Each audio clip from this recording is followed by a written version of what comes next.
Hey Nathan, how's it going? Good afternoon or good evening rather for you, Christian. How you doing? It's still afternoon, sun is blazing. I guess I can't complain. I can't complain. Geez, I Nobody think you've listens had a. anyways. You never know. You never know. By the way, you've just had a haircut. I don't know what you're talking about. So I did get my hair cut yesterday, and my wife and I decided beforehand that we wanted to get the kids' reaction if I because I've had a beard for quite a while, Oh and we yes, wanted to get our kids' you did. reaction, what they would think. And how was the reaction? Nobody liked it. So, so Brilliant. Yes. Jeez, So the thing is like, I know I'm jumping ahead with some of your questions already, but my wife and I, we've been married for a little over 12. This will be our 13th year this year, and we have five kids. Between the oldest is 10 and the youngest is 3. And hey, it's never a dull moment in our house. But yeah, I shaved it all off. I am definitely growing it back. I don't even like it, but my 10-year-old told me my face looked chubby. My 8-year-old said I looked like Mr. Bean or Aunt Sam. I think that's an offense to Aunt Sam, actually. And my 3-year-old, for most of the day yesterday, would not even be in the same room as me. He would keep on running away and scared. Now this morning he was fine. He's like, "Oh, I want to touch it now." But yeah, no, I'm definitely growing it back. I think I think your kids covered all the comments that They, I they oh, have. they got the spectrum. Nobody liked it. Nobody. So now I know, and I don't even like it. So my wife doesn't like it. There's nobody in the family that likes it. But it was funny seeing their reactions. Okay, awesome. Jeez. Yeah, because like the hair was obvious, but there was something else, and then like yeah, because I've never seen you and known you without the beard. We've Yep, been yep, like that's true. hanging out digitally and virtually for, geez, you mentioned the other day, what, over a year and a half or something like that? Yeah, a year and a half. I would say it's getting close to 2 years. Yep. Geez, time does fly indeed. Time flies indeed. Right. Well, Nathan, thanks a lot for joining our third episode on this podcast. It's been quite a journey for us. And at the same time, really exciting times ahead. And I thought, like, because we've done quite a bit of things together, we've been working on a CRM together for such a long time, and then, just pivoting and adapting to AI and bringing that in on board, and then specializing. So you're a specialist in financial services and insurance business. And so I guess before we go into there, I'd like to carry on breaking the ice. You're drinking something out of a child's bottle, and I want to know what you're drinking. Well, first off, this is Naruto. It's not a child's thing. But I'm a hardliner on drinking water. Okay. So I know my wife is a big coffee drinker. So Okay. is one of my other business partners. But I really enjoy just plain simple water, the elixir of life. Okay. Well, that's a bit boring. I was hoping there would be some juicy story and everything. So, oh, having said that, it is Monday and it is morning your time. So, I guess Well, we'll forgive you not wanting to have a tequila right from right to get the week. absolutely. Well, on that end, I mean, I would love an old fashioned is my favorite, one of Is my your favorite go-to. drinks. But the so water makes it interesting though because I have 5 kids and they're all under the ages of 10, and I still don't drink a lot of caffeine. That's what makes it interesting. Okay. That's, I guess And you're it's like, more it's power very to you, rare. man. Yeah, I mean that's quite rare as well. So, I guess that's your choice, I guess. Boring. Sorry, Nathan. Not sorry, but anyway. Right. Otherwise, in the news, background. Let's do a little bit of background, childhood dreams, career path. and how did you end up where you are today? Let's go. Well, I'm gonna make a short story medium long. Okay. But I started off in financial services about little under 15 years ago. And the way I got into it is before that, I was actually in the don't hold it against me, Chris, but I was in the network marketing world. So I started off originally, I was going to double major in English and history and become a teacher. But my parents owned two bakeries. I worked at their bakery for about a little under 10 years. But throughout that Wow. journey, I decided that I wanted to own my own business. I got involved in Amway for a little while, didn't make a dime in it. And then the Okay. next venture that I had was a cell phone service that was really took off. I had over 1,000 distributors, um, and we did a really great job. But the company shut down.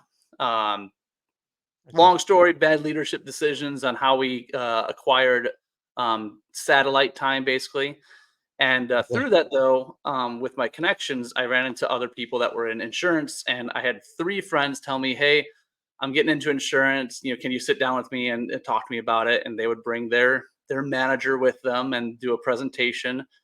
And one of the gentlemen that did that presentation for me was from Primerica. And so that's how I started my career. Is at the time right after the cell phone service went belly up and went bankrupt. Then I was looking for another side gig, and literally this guy that tried to pitch me multiple times said, "Hey, you should try this out." And I was like, "You know what? This is the third time I've heard it, so let's do that." And that was what got me involved in financial services. So that was, like I said, that was 2010, and started in Primerica. Went from there to another organization called World Financial Group. I was not successful at all. Primerica. I made less than $10,000 the entire year. Um, Ouch. and yes, that was a rough time. Um, Okay. and then from there, I went to World Financial Group. In 2 years' time, I had over 200 licensed agents on my team. I was doing well at that place, but um, that's when I met my now business partner, who we've been in business now for about 10 years. Is He was in the independent side channel, and I was in the network marketing captive agency world. And he taught me about the Okay. other side, and I realized that yes, the grass is actually greener on the other side. There's a whole bunch within there, but then we left. We started our own agency, and that's what brought us to the place that we are today. Is in building that agency, we had recruited over 100 people in 90 days. We built an agency with hundreds of agents, and we realized that our passion was helping agents and agencies grow their practices using marketing techniques and technologies. And so that's really where Oh, we switched our passion to. We went into the wholesale space in supporting agencies. And then okay. we have a now partner, and that's why we are Valor Financial Specialists to this day. Is we have a partner that runs the insurance side of things, and then Ken, my McCreary, and he's my business partner, and myself, we run the marketing side and operations in the platform and helping agents grow their business and their practice. And so that's really where our Okay. passion is. We've been doing that for about 6 years now on the marketing side. So it's been a interesting journey. There's a lot to have learned, but I'm Okay. glad to be where I'm at. Okay. Perfect. I mean, that sounds quite a journey. So yeah, before we get into the depths of what you do to help financial services and insurance companies, um, I would like to know um, in regards to activities, what you do that so hobbies and leisure activities that allow you to find yourself or recalibrate, and that's followed by family life. What does it look like? Well, family life is hectic. Okay. So I'm gonna place that in a box and put that over here. There's always things that are going on with five kids now. Not They're not all in activities and stuff like that. But so Ken, he has four boys, and they're all in baseball and soccer and things like that. And all I hear about is I'm here this evening, I'm here this evening, and then I got my wife is here and I'm here, and it's all over the place. So we don't deal with that kind of chaos, but just the chaos of having five kids between 10 and 3, and being a family together, just making that a focused effort and time Yeah. is a huge it's no you can't do it passively. It doesn't just happen. You have to make Yeah. conscious choices to be able to make spend that time. But in the business, to recharge, I mean, the main thing for me is reading. um, Okay. that's the number one activity for me that helps me recharge. Number two, that's really close to me just because of my personality, is connections and relationships with other people. Like, are the meetings that you and I do, Chris, and with other people. And I'm involved in the Chamber of Commerce out in the city of Holland, out where I live in Michigan here. And that's those are the two activities that help me recharge, is talking to other people, getting outside perspectives, which both reading and talking and connecting with other people helps do. Okay. Awesome. Great stuff. So, because I'm always in the future compared to you, about a couple of hours ahead of you.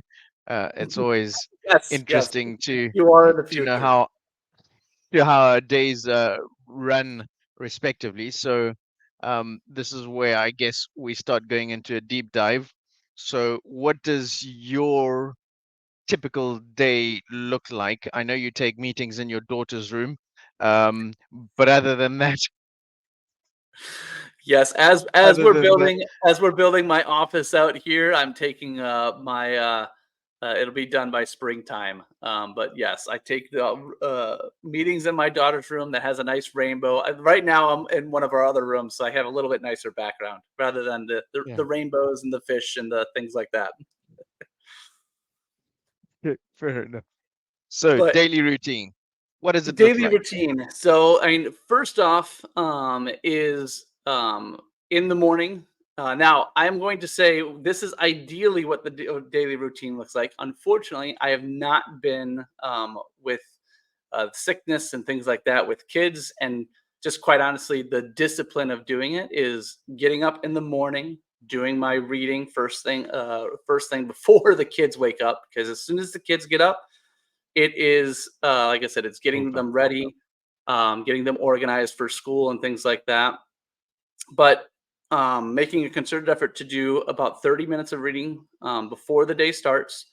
And then I make that focus effort then is getting my kids ready for school. Like, that's an activity that we do together. I usually don't start my day until about 8:30, after the kids have been dropped off. But the morning time is, morning ritual of getting breakfast, being with the kids. Right now, March is reading month for them as well. So they do a lot of reading also, because that's an activity that they enjoy as well. But then after that, I'm really focusing on starting my day about 9 o'clock my time, and then in Eastern time, and then that's the day starts to unfold, where we sit down with my other business partners. We talk about what the day is going to look like, what the week is going to look like, major upcoming activities. We take 30 minutes to do that. Sometimes that takes 5 minutes. Sometimes that takes 30 minutes. And then we jump into our day and do our appointments. And then near the end of the day, like I said, for me too, there's one day that I have that I spend like all evening is my late day, I call it, for the kids. They put my wife puts them to bed, but and I do work so I can catch up on things throughout the week of anything else, and that's my Wednesday basically is my late day. Yeah. Throughout that Right. though, um, then I make a concerted effort to stop doing work between 5:30 and 6, so I can spend Yeah. time and spend time with the family, Mhm. and help them put them to bed and things like that. And that's really my focus is I have my business time and then I have my family time, and I try to keep that separate as much as possible. because there was a time in my life that was they got blurred a lot, and that caused a lot of issues with family. So um, it's an like that's what I mean by the concerted effort of making time to do those things. It's really important as an entrepreneur to realize that balance is quite a tricky thing to have and to get. So you're balancing, uh, making sure that you're doing enough work that your business drives forward, then allocating enough time and making effort for private life and personal life. So it's never an easy thing, but if you're able to get that balance right, makes life a hell of a lot easier, I guess. Yep. And with that said, there are times in our business that we have gone to, our families, because everyone, my two other business partners, as well, they have families also, and there are times that we make a decision together, saying, you know what, this month or this week or this time period, um, we're going to spend a little bit more time in the business. We get our families to get on board with that concept and idea, I like because that. it's not a decision that we can make just by ourselves and then just run with it, because they're uh, they're a very big part of why we do what we do, basically. Okay. So based on that, I'm going to ask, your office setup. So I know a while ago you'd commute into, an office space, but I'm assuming that that's going to be changing now because, you're having an annex built at home. So that means no more commuting time, just dropping kids off. So how's that going to change and evolve? And then where are your partners based? Are they all in Michigan or are they spread out in the US? They are spread out in the U.S. So I'm out in Michigan. If you know Michigan, there's a hand example. So I'm close to Lake Michigan. That's the Okay. Detroit area. I'm about 30 minutes away from Lake Michigan. Ken, he is out in Florida, out in Venice area, and then Phil Resch, he is out in close to Nashville, Tennessee. So Okay. everything that we do is virtual. And Okay. to address the other part, so I'm going to bring in I suppose it's a problem that you don't really think about, especially living in bigger cities. But I know as a digital nomad, and you understand that concept a lot. I'm sure Yeah. you've dealt with it a lot more than other people have, but I grew up in the suburbs of Chicago. And so infrastructure and internet was never a problem. When we moved out here into the city that we moved very much out into the sticks. The city that we do live in is less than 2,000 people in it. I have more people in my phone than the entire city does. Right. It It's takes a about village. 30 Come on. to Don't call it a city. It's a village. Yeah, big village. Yes, it is a village. It very much is a village. But with that said, one of the major things that we experienced when we got here was internet. We had to use satellite internet, and not the good kind. Okay. So Literally, not Starlink. We're not talking Starlink here. Starlink was not available yet until late last year. Okay. And so because of that, I couldn't do work at home. Like couldn't do Zooms, couldn't Okay. the internet barely worked. So that's why I needed the office. But now that Starlink is available, and we've had it now for the past, I think, five months, Woo. major difference in what we can do and what we Yeah. have access to out here. And so that's why we built the office, and my main focus will be everything we do is virtual right now. So there's a couple Absolutely. local businesses, agencies that we visit on my end, but outside of that, everything that I can do can be run from a virtual office. So yeah, we will be having that in spring, and Okay. there will be no more commute. It'll be a commute, 1 minute commute. Awesome. So that means, so I'm just trying to think in terms of the progress that Starlink has brought to digital nomads and people working remotely. I mean, for us, we were stuck in the middle of nowhere for 2 months, and internet was just like it was hell. So we had like a backlog of work just piling up because what usually takes half an hour or an hour to do now is taking 6 7 hours or maybe 2 3 days, because if you're uploading a video, podcasting, not Mhm. even not even not even a thought would make it happen. So we eventually got Starlink, and it was just like day and night. I mean, so that was quite something to realize that we're so connected, and we need it. And on top of that, I mean, that's how we got in touch. I mean, through a webinar, we're across, 2 different continents, time zones, and everything else. So yeah, Yep, anyway. absolutely. Right. Hey, So work, you I would like to know from you, um, what challenges do insurance agencies face in today's competitive landscape, and how does your agency, or how do you, help them address these challenges? yep. So in with the agencies, with the experience that we have, so I mean, between the three of us, Phil, Ken, and myself, we have over 50 years of experience with just the three of us in the insurance space.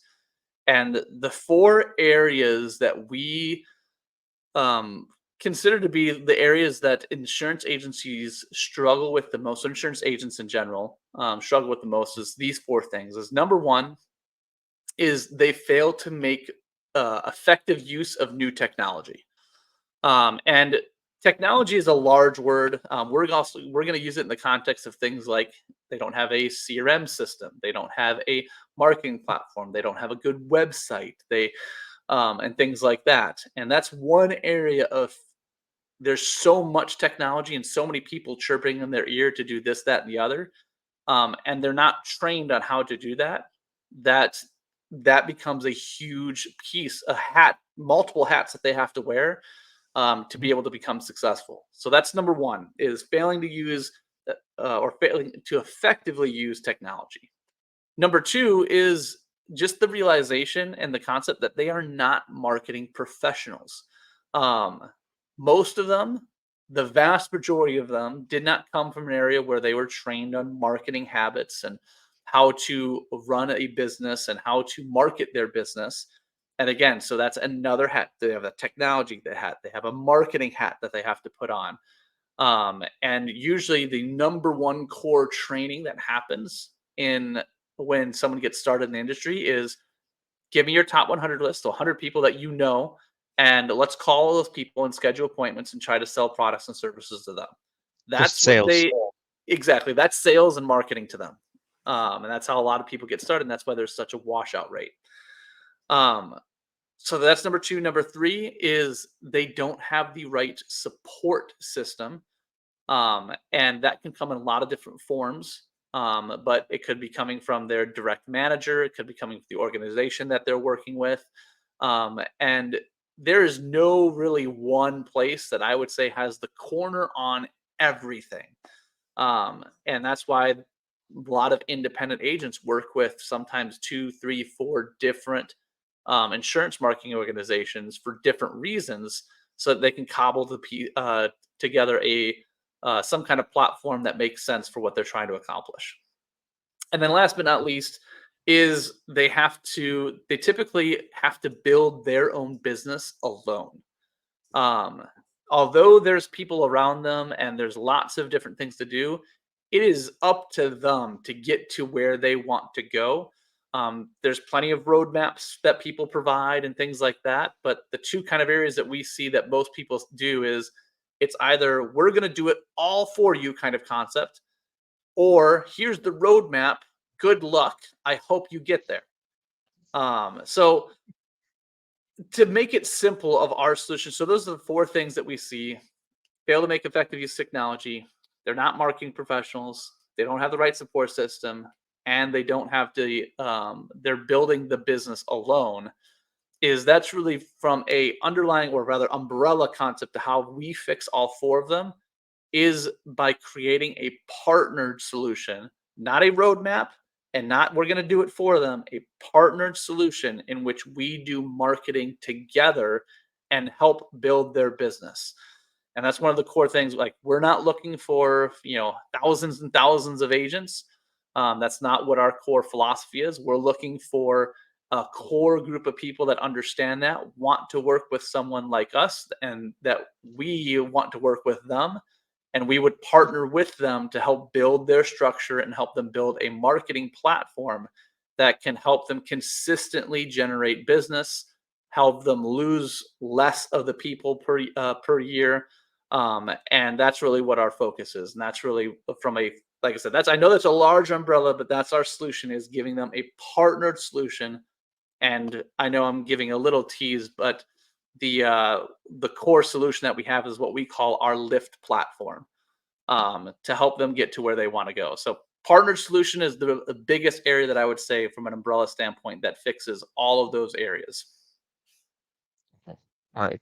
And so you able to cover, I know you're selecting the type of people that you would want to help, but are you able to cover the whole of the United States, for example, or are there regulations? So I know financial services is always, rules and regulations on what you can and what you can't do, depending on which state you're in, etc. So how does that affect what you do, for example? Yeah. So we have two components of our business. So for those that understand the language, there are organizations in the space. I'll take a step back. There are two major types of insurance agencies in the United States in general, actually. You have the captive agency models, which are the places like State Farm, New York Life, Northwest Mutual, and things like that. Then Okay. you have independent agencies, which are more of the they're mom and pop shops. Some of them are rather large, but they're independent agents. They own their own business. They make decisions on what they want to do. They don't have to typically get it approved through a chain like that. And any marketing they want to do is up to them. We mainly focus in the independent space because there's a lot of red tape around the captive agency space. Um, Okay. and so because of that, though, I mentioned that we have two parts of our organization. Is in the independent space, there are typically organizations called IMOs, or insurance marketing organizations, that support independent agents with insurance carrier contracts. Ideally, they're supposed to be helping them with marketing. That's not always the case. The marketing is sometimes that not the M sometimes gets missed out of the IMO. But that's really what IMO is doing. Mm. So for us, we have two components. We have the insurance carrier marketplace that we can provide, and that's in all 50 states, including Puerto Rico. And then we have the marketing side of the division as well that actually focuses on that M portion. And Okay. that again we can do as well in all 50 states and in Puerto Rico as well. So that was a long way to say that we support insurance agencies in whichever state that they are in, and including Puerto Rico, if we wanted to go that direction. But we're really looking for the people that in essence qualify and are in the right place for us to be able to help them. Fantastic. And so, how do you tailor your marketing approach to cater to the needs and target audience of your insurance agencies or your partners, I guess? Yeah. Say the first part of the question again, Chris. How do you tailor your marketing approach to cater for the needs and target audience of your partners? Well, I mean, first and foremost, it's understanding what agencies actually want and need. And so our tailored approach is we have what's called our ascension promise, in essence. People that Mhm. work with us, these are the things we will that they will accomplish and do by working with us. So agencies that use our Lift system are going to generate more business, lose fewer clients, create a better customer experience, get more referrals, scale easier, and win back more of their time. So that is the overall concept of those areas are the what we're tailoring in messages for insurance agencies, and that's what's getting them to raise their hand and say, "Oh yes, that's what I really want." And the question really then comes is after we show them, what we actually do is, if we can do ABC, is that the type of marketing organization that you would like to work with? And that's really where we're getting that response and seeing those messages of coming in of saying people that saying that after we sit down with them, show them that's what they want to do. Okay, that sounds good. Customer retention. This is a good one because we know that often there's a lot of swapping insurance, people going from one insurance company to another as an end user. So customer retention is key in the insurance sector. How does your agency help insurance agencies cultivate long-term relationships with their clients through the marketing efforts? Now, I'm on that side. I'm going to use the technical term of nurture sequences, and really that means a lot. Sometimes different things to different people, but the basic concept that we help, one of the core things that we help agencies do is create a marketing platform that is consistently communicating with the leads, prospects, and clients that they currently have. Um, if you ask 100 insurance agencies if they're doing something on a consistent basis with the clients that they've had over the years, the vast majority of them are going to say, well, no, I follow up with them when they need something, or maybe I'll try and do a yearly review.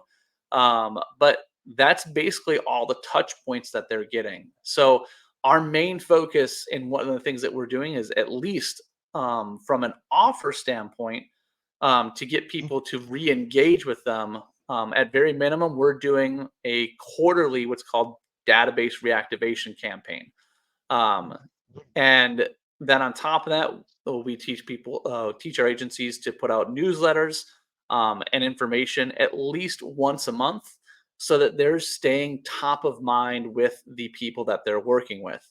On average, I'd have to pull the statistic from someplace, but I think it's every 2 years, a major life event typically happens.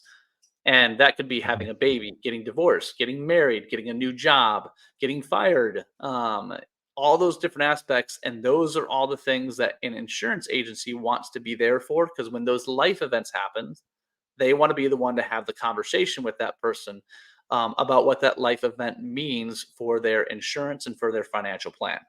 And that's unfortunately not an area that most places do really well. And that's really what our one of our main focuses of client retention is, to be able to do things like that.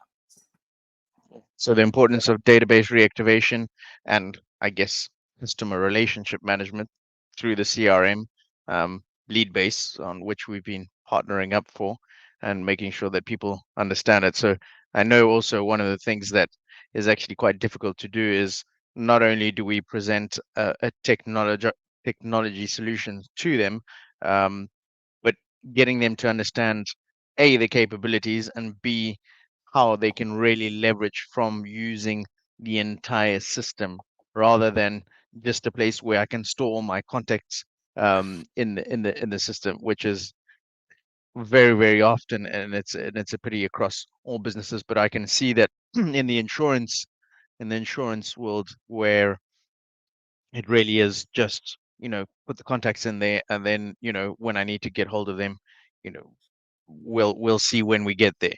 But now with Absolutely. the partnership, so now I see the partnership element is saying like, all right, guys, like this is the tool, this is how it works, this is why it works like this, and this is how you should run it, and make sure that you use the whole system. We hope.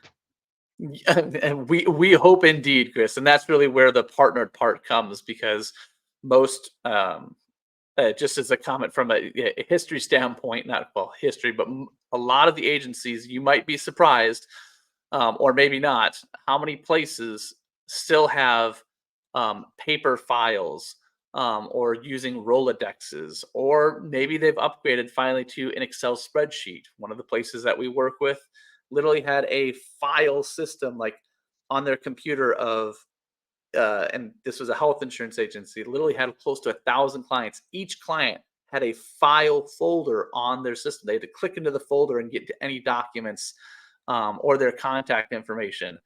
It's amazing what people cobble together, because when we get and this is a joke for all the licensed agents out there that have passed the test, that when we take that test, we learn about marketing and operations and how to run a practice and a business, don't we?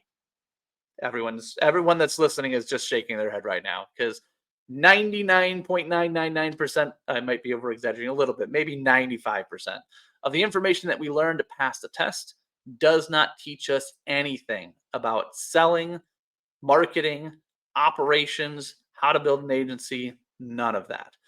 It's a piece of paper that says you are legally and able to earn commissions from selling insurance products. That is all it does. Wow. Um, So so that's so why that everyone's needs in the school of hard knocks. that needs disruption at some point. What 100% that needs disruption. It is one of the core pieces. There's If you asked again 100 insurance agencies, hey, when you were little, did you want to grow up to be an insurance agent? I would venture to say that there might be only one, maybe, that was like, yes. And the only reason that is because their mom or dad or grandpa owned an insurance agency. Okay. Um, Makes and sense. yes, exactly. Outside of that, no one is going to school to be an insurance agent and help other people within that. It's a backup plan typically that people find a lot of success in.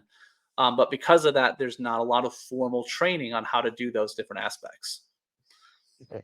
And so digitization, these companies that have got everything still on paper, are you helping them migrate that and digitize, I guess, what they've got because they've got to keep these records somewhere. So are you helping them with that? How are you figuring that landscape out? Because I mean, that's quite a hell of a task to get them from paper world and analog world into, I guess, the into the digital streamlined operations of using a CRM tool and having everything on record digitally. So how do you how's that dealt with? Very delicately, and very slowly and carefully. Okay.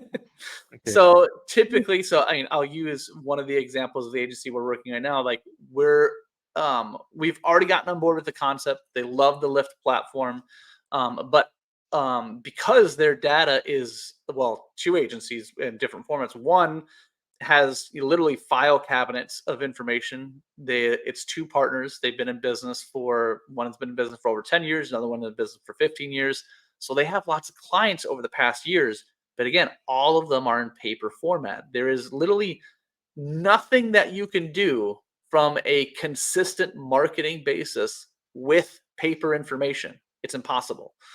So because of that, we right now they're collecting all that information, and that's where the partnership happens. Of They still have to do something and make activity to make that happen because we need to find where all those are, and then it's we there are tools that are out there that will help them digitize that, and then or at least take pictures of it and put it into a file system, and then that's where we have a team that then can take that information, and that's one of the services that we provide within our platform is taking that information, putting it into an Excel spreadsheet then or CSV files so that then it can be imported into the system, and collecting it. Because at the end of the day, that kind of work is $5 to $15 an hour work. It's not $100 an hour work, which the agents should be focusing on.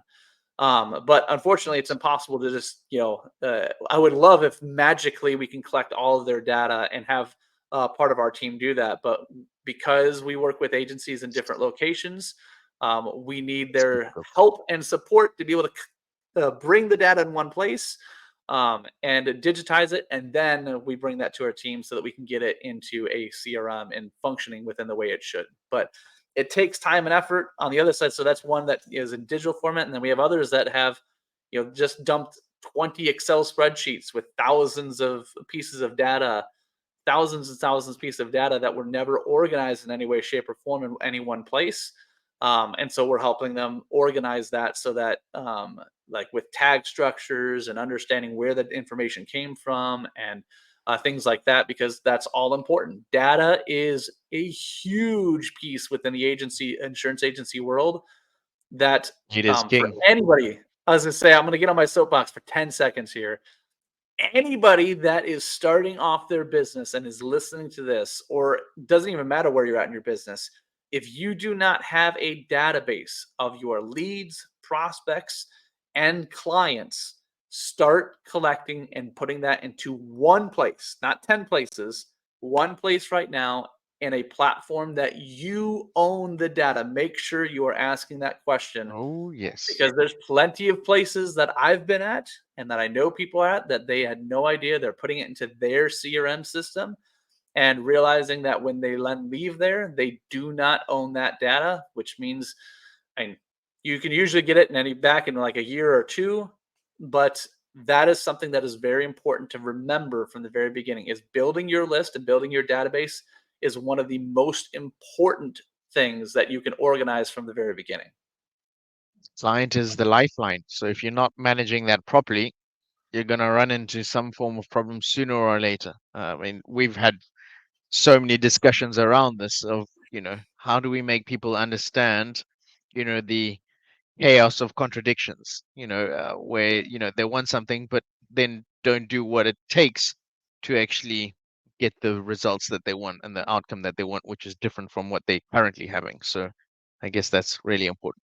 I'm still picturing now, you guys should get one of those huge machines in your office where you just get all those files and then it just runs through it and just like scans it at, I don't know, 500 copies a minute, and it just Yeah, like if turns depending it on. on scale, because there's organizations that do that. We haven't, from a scale standpoint, we haven't had the need to go find like a digitalization service um, that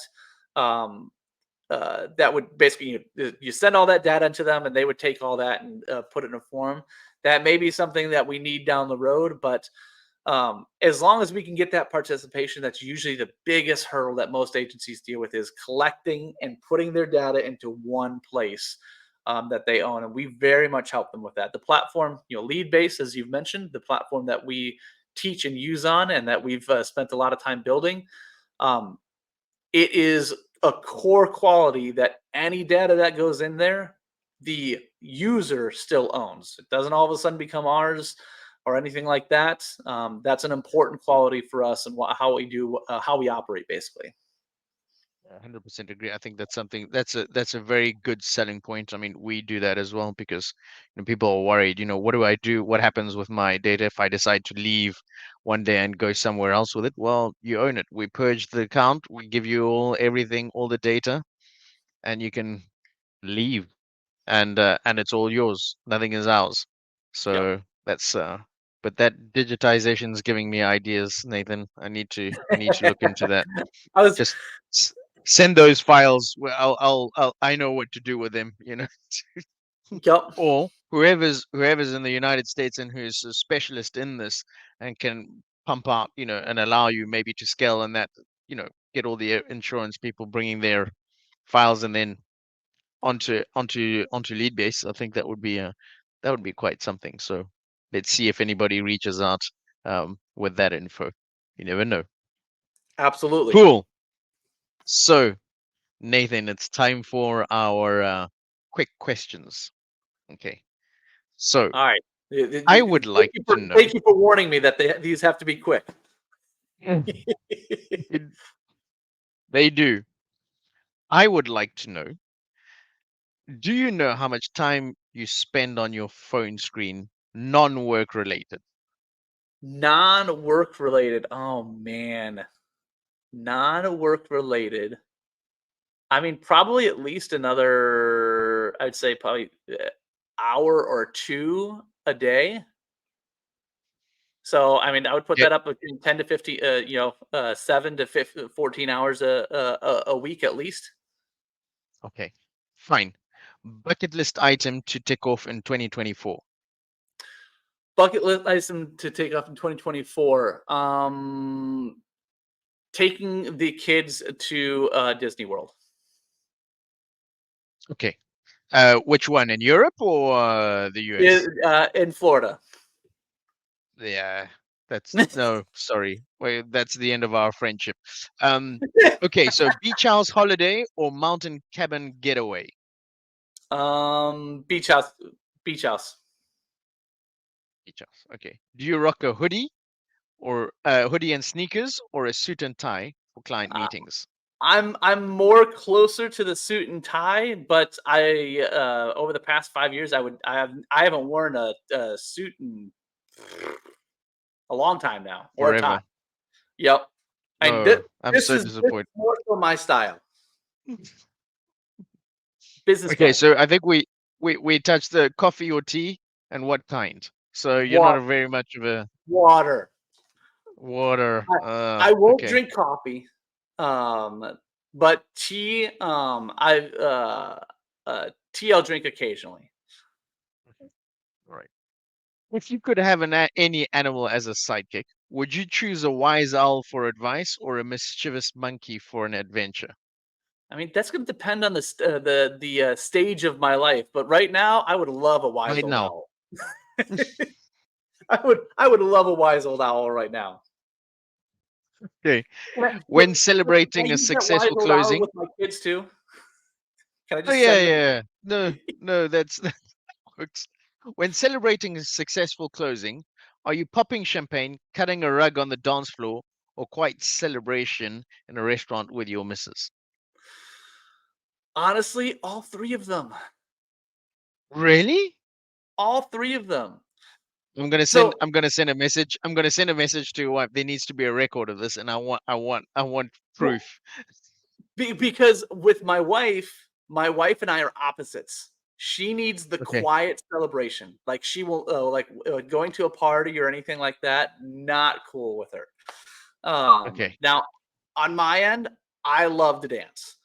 Okay. And have that kind of concept within what we're doing. So I love those different aspects. Um, Hmm. so I kind of need both in my life. Comedy club night or TED Talk marathon for a fun evening out. What's your pick to unwind? I mean, it's now. Am I the one that's choosing alone? Am I taking anyone with me? Yes. No, you alone. No, Me we alone? haven't seen your wife. We don't know if she exists. We haven't seen your kids. We haven't seen anything. It's you. You know. For So me, come on. a TED Talk. TED Talk. TED Talk. Yep. Cool. So last one. Sports. Where would you thrive? As a single competitor, double sports, relay team, or a team sport? Team sport. Team sport. Fantastic. Team sport. Fantastic. And now we're going coming up to wrap up. Do you have a giveaway? And if you do, what is it? That is a great question. So, the giveaway that anyone that's listening to this podcast, which absolutely is going to be amazing information, you need to subscribe to this channel. And Chris, you can send me the check in the mail later. Um, but for anybody that's listening to this podcast, we would offer a 20% discount on our Lyft program. Um, and our Lyft program, again, specifically for insurance agencies. And that discount is I won't go into specific pricing, but let's just say that um, a it's not inexpensive. We value what we pay for, but that's why we're only for the specific Lyft platform that we're operating. We only are looking to help a certain amount of agencies. This is not for everyone, so you have to qualify for this. But if you're listening to this podcast and you mention this podcast specifically in any way, shape, or form to us, let's not share this too much, Chris. We'll test them if they actually watched it. But is We will. you'll get a 20% discount off of our Lyft platform. Okay, so I'll let you send all that information and we'll post it alongside the replay so that we can gauge it and we can see who's online. We've been observing. Well, Vil has been observing and moderating in the background there. Sorry, I know you would have preferred having this podcast with her because she's the cooler cat than I am. But anyway, It Well, is what that'll it that, is, that'll, Nathan. that'll depends. Chris, Will, you didn't hear that. You're absolutely the coolest. Fine, fine. I've I'll I've retire and I'll enjoyed let you my guys get time with on you, with it. Chris, and we do a we work together very well, and I appreciate you putting on this podcast and inviting me to it because it's an honor to be able to share information and ideas and concepts. And you're one of those innovators and thinkers that like to add value to other people. And that's really what the whole premise of this podcast is for, which is why this is going to be valuable to a lot of people as you continue. And I guess this is actually what brought us together in the first place was, yeah, we same sense of humor. And the fact that we actually, pardon the swearing, but we actually do give a shit, and we're really always about bringing value. You just So made yeah, the rating of this whole podcast now because you threw an no, adult word in there. well, okay, we're not here to sugar. Normally, this podcast there's no sugarcoating of anything. So, Absolutely. anyway, I was about to get very emotional, Nathan, but you just like now I'm no longer emotional. No, I guess that's the end of that. Well, I mean, I don't know if we want people watching your tears, Chris. I mean, because I mean, if that happens, I mean, then they're gonna start crying. I'm gonna start crying. Will's gonna start crying. Oh well.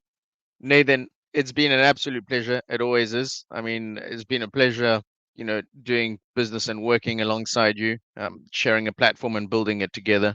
That's for sure. And I look forward to our weekly meetings, which are, always fun. And yeah, thanks for also having become a friend over the weeks, months, and years we've known each other. So Chris, you as thanks, well. Nathan. Appreciate the time. Thank you for doing this. And with that said, I guess we're signing off. We're signing off. Have a great Monday. My Monday is over and the future's looking good. Hey, that sounds good. Look forward to seeing you tomorrow. Likewise. Cheers, Nathan.